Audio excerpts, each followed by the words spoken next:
тема која што навистина ќе го предизвика вашето внимание. Јас реков и во самата најава на утринската денеска, посебно повозрастните да бидат така, ќе ги заинтересира и со големо внимание да го следат разговорот, бидејќи нели некако помладите знаат да се информираат малку повеќе, информацијата стигнува многу побрзо до нив, а и повозрастната публика некако малку подоцна се приклучи конкретно на социјалните мрежи, конкретно на Facebook, а токму таму се случуваат голем број на измами. Како можете да бидете измамени или што велиме со гостинот да влезете во трговија со луѓе, на кој начин и со ваши податоци, се разбира тоа во следниве минути ќе се обидеме да ви го одговориме и со тоа да апелираме што помалку измами да има, а кои што секојдневно се појавуваат на оваа социјална мрежа. Конкретно, бидејќи темата е широка за интернет измами, ќе опфаќаме нели дел од оние кои што се поактуелни, но денеска се задржуваме на Facebook измамите и затоа реков повозрастната публика, посебно бидејќи тие се некако побројни. Младите веќе бараат друга социјална мрежа. Да ве представам и да си почнеме. Господинот Божидар Спировски, експерт по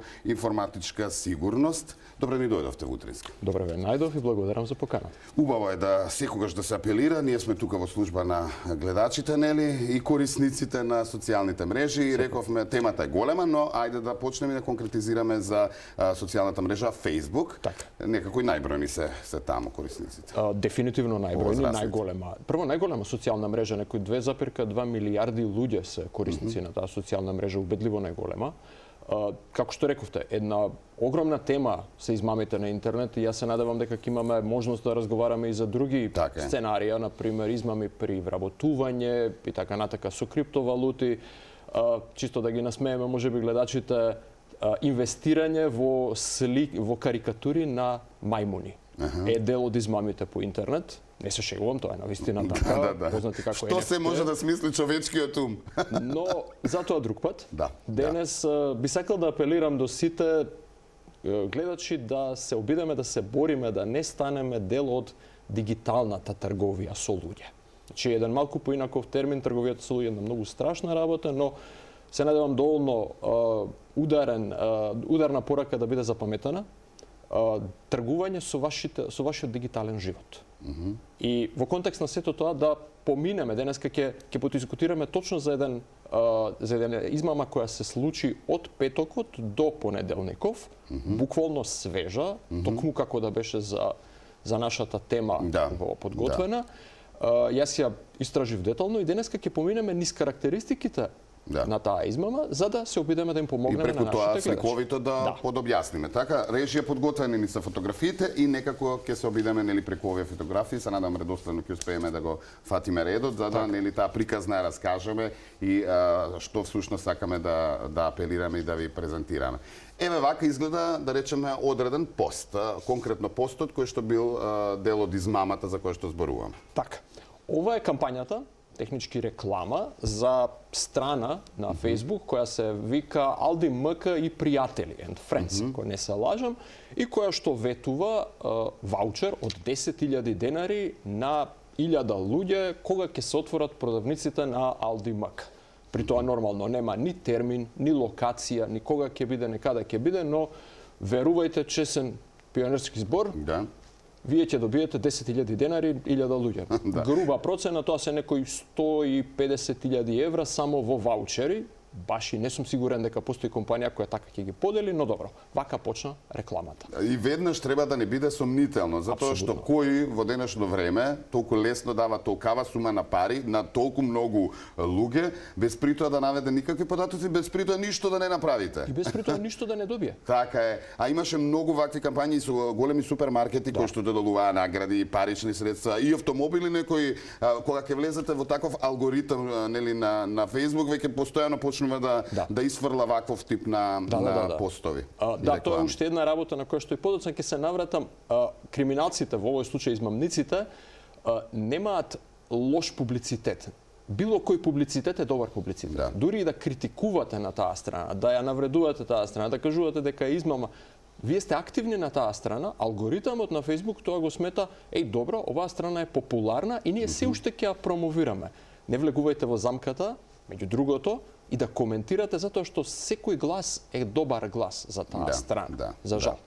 Да се навратиме, не знам дали имаме уште фотографии. Имаме, да. Сега одиме на следната. Споредбата на двете компании и нивните фан страни, на што да внимаваат, нели, во оваа смисла? На левата страна на екранот е лажната страна, Алди МК и пријатели, на десната страна е вистинска страна на Алди Америчка, односно америчката испостава на Алди. Ке ви обрнам внимание на едно сино знакче покрај називот Aldi USA, на кој што индицира дека Facebook го има потврдено идентитетот на оваа организација и дека оваа страна во позадина имало формален процес кој што потврдил дека ова е навистина страна на компанијата Aldi. На десната страна, на левата страна во на Aldi МК и пријатели апсолутно нема такво нешто. И тоа е прва индикација дека ова воопшто не се работи за официјална страна, туку се работи за некој што го смислил веројатно за 5 минути или помалку. Една работа која што треба да е јасна на нашите гледачи, креирањето на ваква страна е ужасно лесна работа. Буквално се прави за помалку од 5 минути. Се што треба да се најдат доволно слики на од истата компанија по интернет да се ископираат. Исто како што ги прават лажни профили на луѓе, нели? Да, ама ова е автомат, буквално автомат го прави ова, така да перфектно е лесно. Жалната работа што со сета оваа акција сепак јас си почнав да ја следам во саботата наутро, имаше некои 10 следачи, значи тогаш беше тазе, свежо отворена. До неделата вечер имаше 570 следачи. Тоа беа 570 луѓе од Македонија кои активно коментираа, споделуваа, беа активни на таа страна. За жал, најголем дел од нив верува дека ќе добијат нешто. Пари, конкретно 10.000 денари. Ваучери, 10.000 денари. Но тука јас би апелирал уште нешто. Не секогаш бројот на следачи, фоловерси, нели, придружени на таа страница, значи дека е таа вистинската. Затоа што во денешно време се купуваат и тие следачи, и тие лајкови, така што луѓето нека не се лажат ако таа страница има, да речеме, 1000, 2000, 10.000 фоловерси следачи, дека е вистинската, дека е на компанијата, затоа што има многу такви следбеници. Легитимитетот не е врзан со бројот на следачи. Така е, тоа сакавме да потенцираме, нели? Добро, одиме со следна, приказната продолжува конкретно за ова, од каде ја извлекуваме поука, нели? Следна фотографија, на што да се обрне? Ова е веќе малку, можам да кажам, напредно ниво на измамата. Ова веќе отишло до таму да веќе се објавуваат и добитници, наводно добитници. Значи, ќе се сетат гледачите дека постојат и реклами на нашите телевизии на кои што се споделуваат изјави на добитници на награди. Мислам дека неколку македонски компании веќе го користат тој принцип, но тоа се живи луѓе кои што стојат пред камера и разговараат и покажуваат што добиле. Во овој случај се работи за некаква фотографија на женско лице. Не знам дали имаме повеќе, но имаше многу интересни повеќе. Прво беа индивидуални лица, потоа се појави еден брачен пар и покрај нив стоеше некакво лично име, нормално презиме нема никаде, и се тврдеше дека ова се добитниците на овие 10.000 денари, со тоа дефинитивно се обидуваат да го зголемат легитимитетот на оваа Мислам дека ова е последна направена фотографија, но на што да внимаваме кога се кај овие фотографии? Кај овие фотографии прво да кажам, да, ова можеби на крајот ќе искоментираме, но за фотографиите. За нашите гледачи, ова не се вистински луѓе. Ова се фотографии генерирани од вештачка интелигенција. Не можат веднаш да се препознаат на прв поглед, но со малку внимание. Извини само, режија вратете за фотографијата со господјата, за неја зборуваме, нели? Таков тип на фотографии, кои што на видом изгледаат како вистински луѓе, но изработени од вештачка интелигенција или можеби премонтирано нешто, фотошопирано. Да, во овој случај дури и работата со Photoshop денеска е премногу скапа. Вештачката интелигенција ќе изгенерира оваа фотографија за помалку од 1 минута. Иако изгледа сосема нормално, има мали артефакти кои што најчесто при поголемо внимание ќе се забележат. Например, левата и десната обетка не се идентични. Имаше други фотографии каде што буквално на една женско лице на едната страна имаше обетка, на другата страна имаше само делче од обетка како да е скршена. Значи, а зашто се добри оние детски игри погодија разликата? Супер, најдете ги 10 разлики помеѓу двете фотографии. Еве каде ќе ви користи во денешно време. Брачниот пар исто имаше кои чудни артефакти, кошулата на мажот на брачниот пар изгледаше како да му се изгубени копчињата за мачкани беа. Значи има ситни артефакти. Нешто што но не се во големата слика веќе се напредува Измамниците напредуваат во моделите на измама и се обидуваат на секаков начин да ги убедат купувачите, корисниците, нешто да направат. Што се обидуваат да ги убедат нашите посетители, односно посетителите? Најпрво да го споделат гласот, да ја засилат страната. Да. Дајте ни лајкови, споделете со вашите блиски, рекламирајте. Добро, Втора така работа- често се такви рекламите, нели, Апсолутно. на самите Да, компании, да. фирми кај нас, нели, сите сме сведоци на такви, што не значи дека тоа е измама, но треба да се внимава, рековме, во кои сегменти. Секако. Втората работа што ја побараат, што компаниите обично не го бараат, е дајте ни ги вашите имейл адреси. Зошто компанијата, па посебно на Facebook страна, ќе ви ги бара имейл адресите? Има зошто измамникот ги бара, ќе влеземе во тоа како објаснување, но стандардна компанија најпрво ќе ве насочи кон низината веб страна, затоа што зошто би го правила тоа на Facebook? Имейл адресата, ако некој треба да се регистрира, треба да дојде на вистинското место кај вистинската организација. И тука би бил апел, освен оние податоци кои што нели во Facebook ги внесуваат луѓето кои што се отвараат профил, се што е како активност во Facebook не треба да додаваат никакви податоци од она што ќе го бараат, да речеме, одредени фан страни. Општото правило, токму така, општото правило кое тука би го зел како еден од советите за нашите гледачи е ако не сакате нешто да го гледате на вести во 7 вечер објавено за вас, не го пишувајте никаде на интернет. Токму тоа е правилото. Ако не сакаш нешто, бидејќи се што ќе ставите на интернет, никогаш нема да биде заборавено и забришано.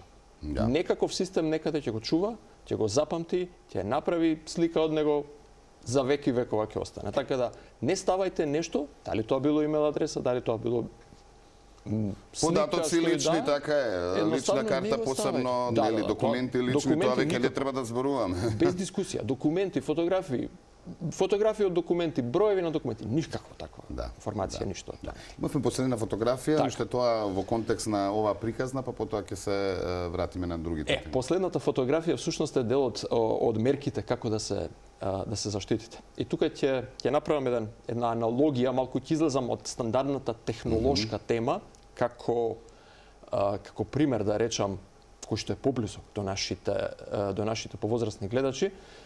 Замислете сценарио во кое што сте го изгубиле клучот од дома. Едноставно сте го изгубиле, некаде го нема. Некој го нашол тој клуч и постои некаде некој куп на клучеви, ама никој не знае чии се, нити што отвораат. Само постои куп на клучеви. А вие потоа одите на медиум и објавувате дека клучот со серијски број 1, 2, 3, 4, 5 ја е мој, а јас живеам на адреса Илинденска 1 Да, кроз 1. имаме. Наеднаш, колку мина луѓе ќе отрчаат да видат да не случајно во тој куп на клучеви постои клучот 1, 2, 3, 4, 5, 6, да го земат и да се обидат дали се уште отвора бравата на Илинденска 1. Зашто ја давам оваа аналогија? Ви ги побара, односно им ги побара имейл адресите. Постои една тажен факт во нашиот живот, на сите нас. Ниеден од нас не менува лозинки. Еднаш сме ставиле лозинка на имейл адреса, на Facebook, на што и да е, никој пат не сме ја смениле, а верувајте, сите ваши лозинки што се ставени некаде на интернет веќе се истечени затоа што некој некаде е сгрешил на некој систем и постојат такви купишта со лозинки, бази на лозинки, на кои што некој може да оди да побара и да ги најде тие лозинки. И сега наеднаш овие луѓе им беше побарано да си ги дадат своите имейл адреси, практично да ја дадат адресата која што ќе се упари со клучот, за некој да оди и да го најде клучот. И во тој случај, ете го клучот, не сте ја смениле бравата, не сте ставиле нова лозинка, вие отклучија вратата, односно ви влегува во имейл И во вашите имейл податоци со тоа, акаунт. така е. Пострашниот момент, дури некој да рече, повозрастната публика може ќе рече, јас не користам имейл, ете, живи здрави, нека им го, користите Facebook. Кога ќе ви влезат во имейл адресата, ќе побараат ресетирање на вашата лозинка на Facebook, тоа ресетирање се случува со порака до вашата имейл адреса.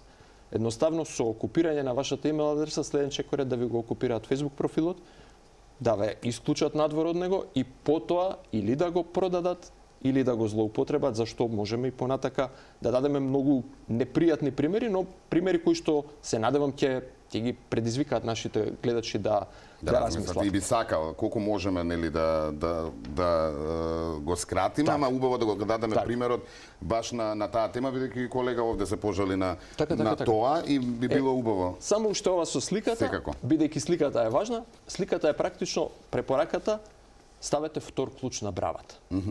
Ова е вториот клуч. Вториот клуч се вика мултифакторска автентикација и значи сите големи системи го имаат, што значи дека покрај вашата лозинка ќе ве регистрира системот и ќе добиете на ваша мобилна апликација еден број кој што се менува на секои 30 секунди.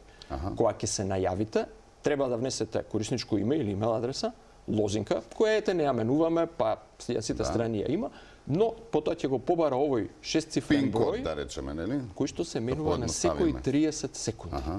Технички, тој втор клуч никој не може да го најде, затоа што клучот е магичен, се менува на 30 секунди. Дури и да го објавите на интернет, по 30 секунди станува. Господине Божидар, на колку време е пожелно да се менува пасворд на мејл, на Facebook и на се на што го користиме? Може би и не е добро да се менува, но треба секој ваш сервис да има различен пасворд. И бидејќи тоа е тешко, да немаме за се. Не е исти клуч за сите брави.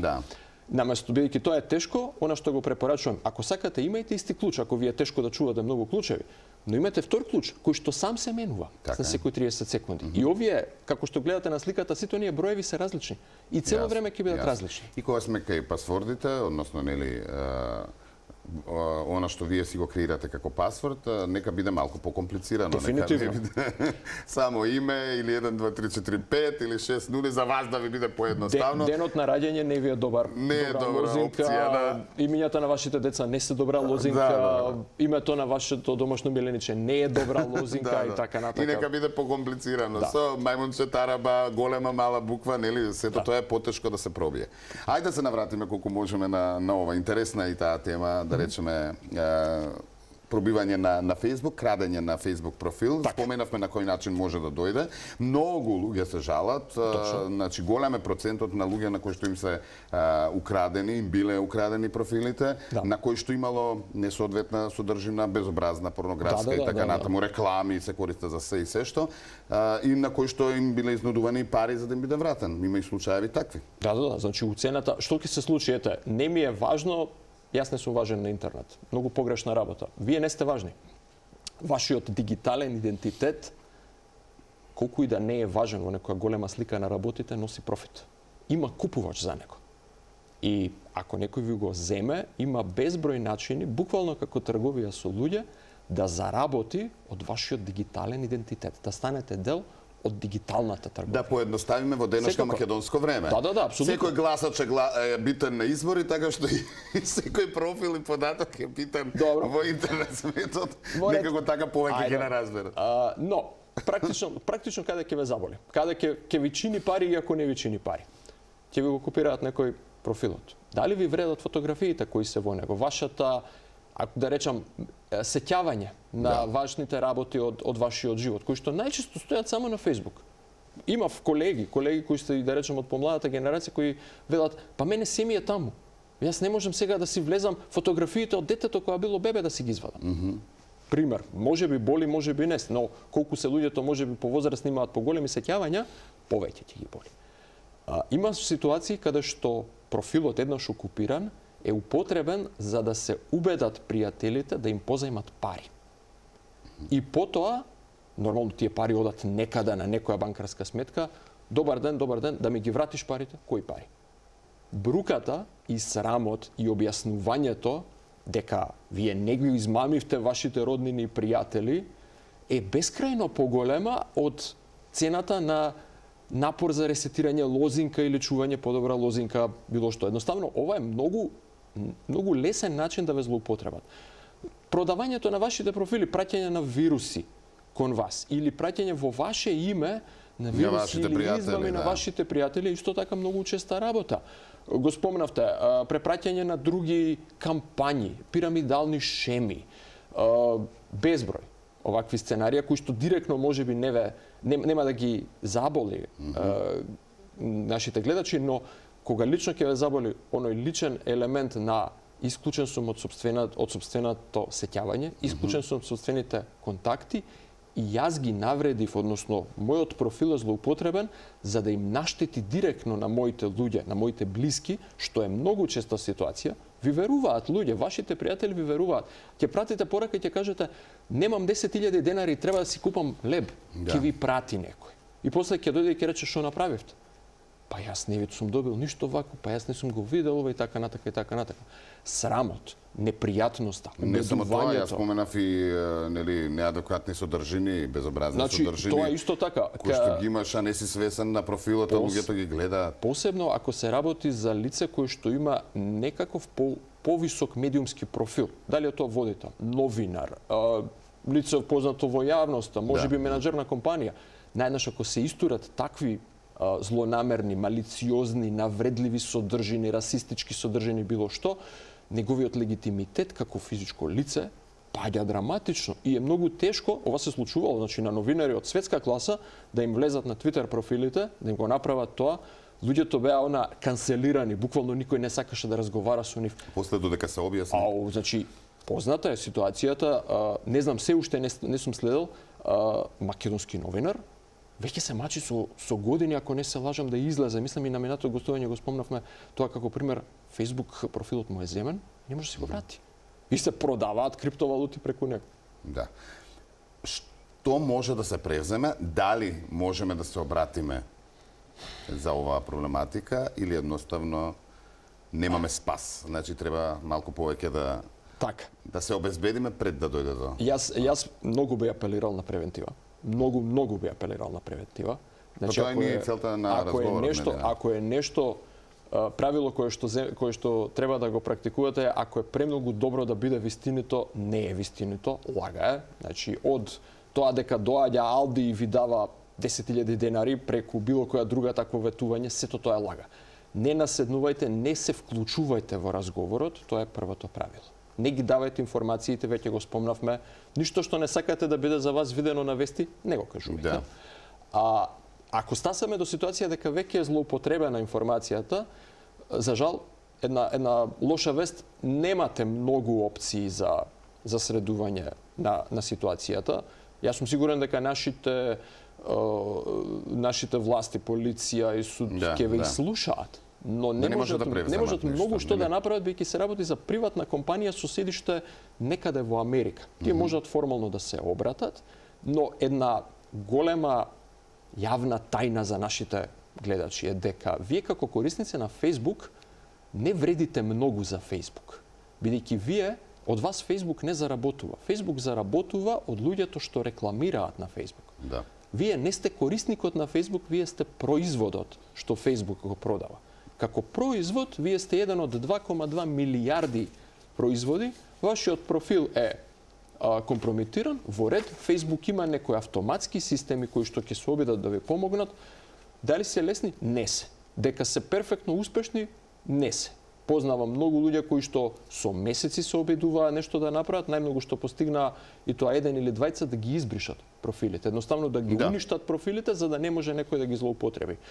Познавам само еден кој што си го врати профилот и тоа со лични контакти и телефонски преку еден друг трет човек за да најде физички човек некаде во Facebook да реагира.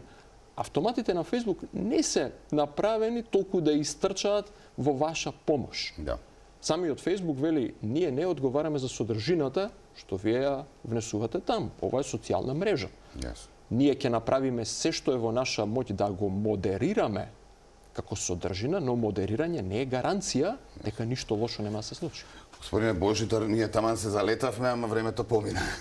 Ќе се видиме следна прилика, ќе се имаме оваа соработка и се разбира во сите оние сегменти каде што треба да им укажеме на нашите гледачи, тоа и ќе го правиме што се несува до дигиталниот свет, до интернет и се она што е нивно веќе секојдневие. Благодарам многу. Благодарам.